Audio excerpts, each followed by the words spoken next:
Flowers. I'm your host, Stephen Willis. We're going to be talking about Egg Bowl. We're going to do a little Egg Bowl story time. We're going to talk a little bit about the Vandy game, but that's more along the lines of if there's any situation Bill played in where the Vandy game was in such a valley. It's one of the most trap games Ole Miss has played in the last 15 or 20 years. But how you doing, Bill? I'm doing good, man. Getting ready for Thanksgiving. How are you? Oh, I'm doing quite well. I'm getting ready for Thanksgiving as well. It's just a little bit probably differently than you are. But let's get right into it. We don't have a lot of time today, but the Vandy game, it was an ultimate trap game, and they played like it was a trap. Yeah. Honestly, they played like they spent the whole week preparing for Mississippi State. I mean, that 100% on their mind, that was just to get me through it. Is there anything like that in your playing career that you went through? Oh, for sure. I mean, you gotta remember, this is a huge game for Vanderbilt, and Vanderbilt's had some games this year where they've played really tough. So it didn't surprise me. Like I told you before, I would love to see our team to be able to come off at the end of the half, but Vanderbilt's going to play you tough, and so nothing surprised me. Um, it was kind of what I thought. I said I'd be shocked if we could come off it at the second half, because most likely Vanderbilt's going to give you everything they've got, and you've got a short week coming up. You want to be able to focus on state. Kiffin's probably wanting to create the least amount of work for them, so it didn't shock me. Okay. But in the end of the day, we talk about how it looked, and everybody is down on it. It was a two-score game from the beginning of the second quarter. It was never really in doubt. Now there was a chance it could have gotten scary, but it didn't quite do that. But moving on to the Egg Bowl, real quick. Go ahead, Bill. Yeah, no, I was just gonna say you got to remember your offense is not utilizing its main weapon, which is Matt Corral's legs.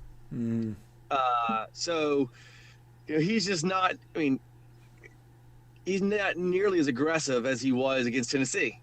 mm, So that's one of the things that when you look at everything, you're like, okay, you got to take it in perspective. Are they maximizing full effort and giving everything they've got? No, because they're trying to protect themselves.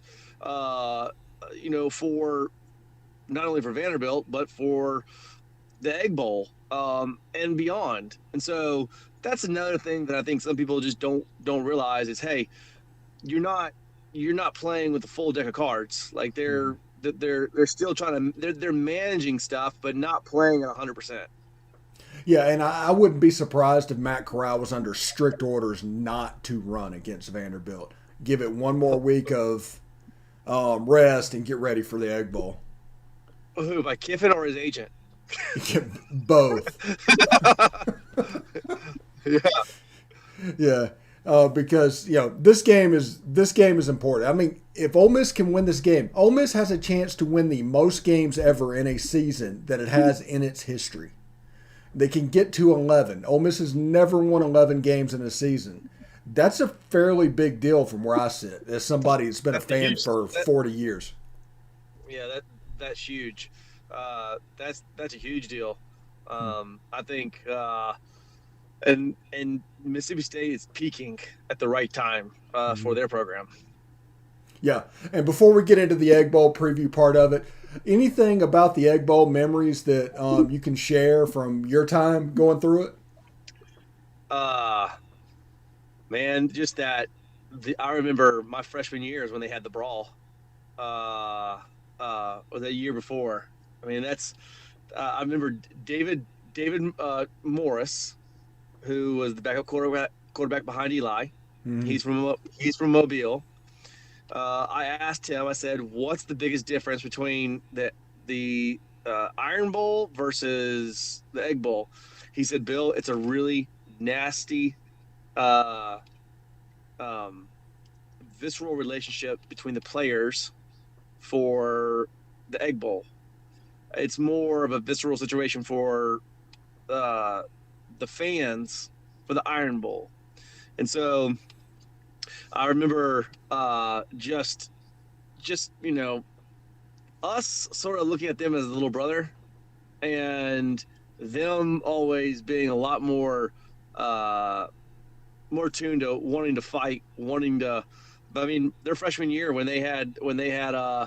that was like that was a great year they had, and that was kind of the best. That was the top Egg Bowl that I remember. It was my true freshman year because it was more relevant than usual. Mm. Yeah, and this year one team going for 10 wins, the other going for 8 Yeah, wins. I mean, it's high stakes. It's the first time since probably 2015 it was fairly relevant, but 2014 it was really relevant. yeah. Well, and I think right now you have two programs uh, that are on the cusp of really moving to the next level. More so, Ole Miss than State. I think State's got a couple. I think State has a couple more years of having to put themselves up there. I mean, listen, Ole Miss has gotten to the point where if they win against Mississippi State and Kiffin stays, I think they get put up into that next tier for the SEC West. Hmm. Um, if we lose, then I think you stay in the middle of the pack tier. I think if State wins, they're still in that tier. Hmm. But there's a lot they're playing for. I mean, they are chasing Ole Miss in recruiting and just trying to. I mean, you've got this huge um, social media figure, celebrity coach at Ole Miss. You're trying to do everything you can uh, to whittle that down. And so Ole Miss is playing for that next tier. That you know what we get a top 10 recruiting class. Should that shock you? No. Does it shock you now? Yes. But I think that's where we're playing for is that next tier level. And I think I think Ole Miss, if we play well and play to our abilities, our pass defense is sort of where we shine because it's less than focusing on the run. I think we have opportunity to win. But they're a great team peaking at the right moment. I would not want to play them a second half of Auburn game.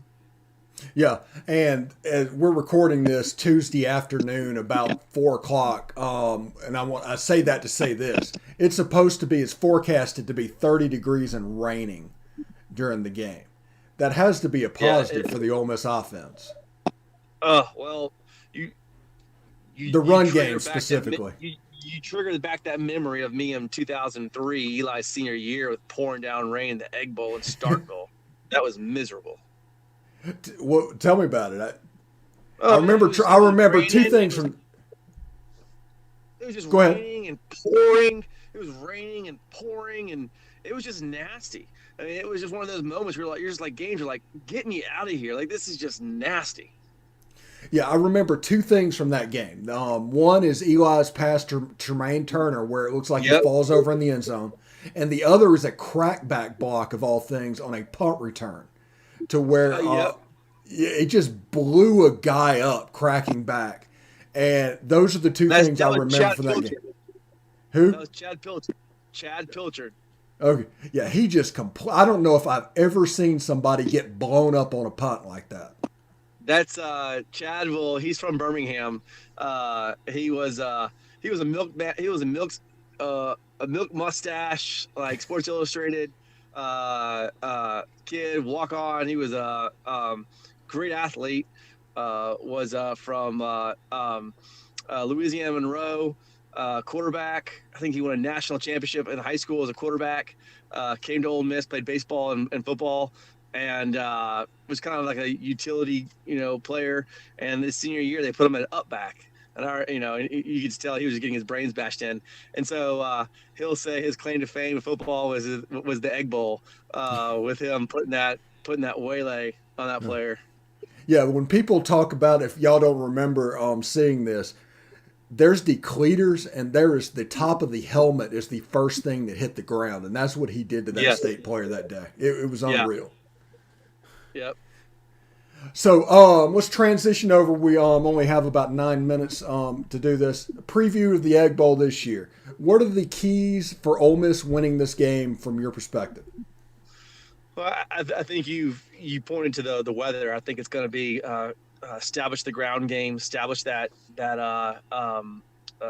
the the physical nature of creating the ground game, controlling it. I think that's going to be our biggest focus on offense.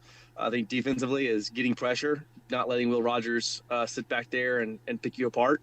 I would like to see, close coverage, man, knock him off the routes and put as much pressure you can on Will Rogers to keep him from wanting to make those throws, and then obviously, not allowing them to get their ground game, because if it's gonna be that cold and that wet, it's they're gonna want to tap into their run game, and so they're obviously a much better passing game than a running game, but we need to make sure that we get them in their out of their comfort zone by putting pressure on them. Yeah, and Ole Miss is going for its third win out of its last 4 trips. It's hard to believe down to Starkville. But that's 20. They won in 2015 and won in 2017. Obviously, in 2019 was the weird missed extra point thing that cost the game. If they were to win this, it would be 3 out of 4. Yeah, and I think that Ole Miss has shown that the more aggressive they are with bringing the blitz, the better they play defensively. So I think that as long as we are extremely aggressive in that aspect, I think we should hold our own from a defensive standpoint. Yeah, and since Ole Miss has Jacob Springer and Otis Reese, I would put one of them and blitz one of them periodically and put one on the same size as Sam Williams to put their offensive line under distress, because Scott Lashley has struggled at times this year in the pass protection game and is probably the best way to speed up Will Rogers. Yeah, I totally agree. So, defensively, Ole Miss, believe it or not, Ole Miss is 60th in the country in scoring defense. They're in the top half of college football in scoring defense. That deserves an alert, a klaxon, however you want to look at it. But it's something where there's one bad half at Auburn, but it would be 5 straight games of below 20 points. Yeah, and I think the Auburn game, and I think you kind of took out the Auburn game, but we started really pressing. I think the more, like again, I think where we see ourselves being able to capitalize on what we're doing is when we bring aggressive pressure, and I do feel like the Auburn game, you have to. You have a running quarterback. They got him he got out of a few things that most quarterbacks would not have gotten out of. And so I think you got to put a little bit of an asterisk by that, because of the ability of their quarterback to be able to maneuver and wiggle out of some of those situations.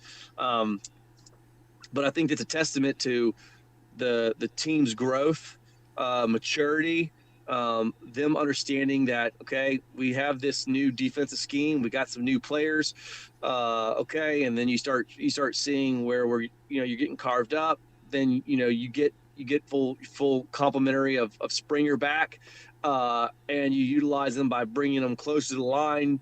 Just that's what you want to see from a coaching staff, is you want to be able to see them being able to manipulate and to be able to. It's like going into the halftime. You look at it and you go, okay, hey, this is we played pretty well, but let's see what are the adjustments that we need to do. And I think it's a testament to the coaching staff to say, hey, you know what, we're not going to stick with the same thing and just hope it gets better. We're going to manipulate it and find it and use and utilize how to use our players the best. And I think they've done a really good job at that. Yeah. And I'm kind of looking forward to this game. Okay, before we get out of here, to put you on the spot, I don't know if I've done this all season, but I'll do it now. Give me a score for the Egg Bowl. 28-21, Ole Miss. Okay. I went with 31-21, so we're in the same ballpark there. I think that if Ole Miss plays clean and doesn't play sloppy in Starkville, I think they have better players than Mississippi State. So if anybody is going to If it's a blowout win, Ole Miss got it. If it's a close win, either one can win it. If Ole Miss plays sloppy, State can get them. Oh yeah, I mean I mean, the, that's I'm going with a lower scoring game just because of like you said, The the rain. weather and it needs to be. Ole Miss has a better chance of being able to hold the ball. So yeah, this is a scary game, and Mississippi State's not a game a team right now that anybody just wants to play because they're peaking. So yeah, if Ole Miss does not come with a very aggressive defense and a really strong focus on the run, and Corral's going to have to get his legs involved in order for us to win. So I think he's got to run a little bit more than probably Kiffin's going to want to run, or his agent. But I think that's going to be part of our keys to win on offense is definitely the physicality, getting the run game going. But I think some of it's going to have to come from his legs. All right. Bill Flowers, thank you very much for joining us today. When we come back, we'll break down next week the Egg Bowl and get ready to do some bowl speculation because I probably want to ask you a little bit about that 2003 Cotton Bowl as well as some Independence Bowls. I'm curious about that. So we'll start on that next week. So, man, I appreciate it. Man, I appreciate you. Hotty toddy, and have a wonderful Thanksgiving. You too, man. Hotty toddy. Bye-bye.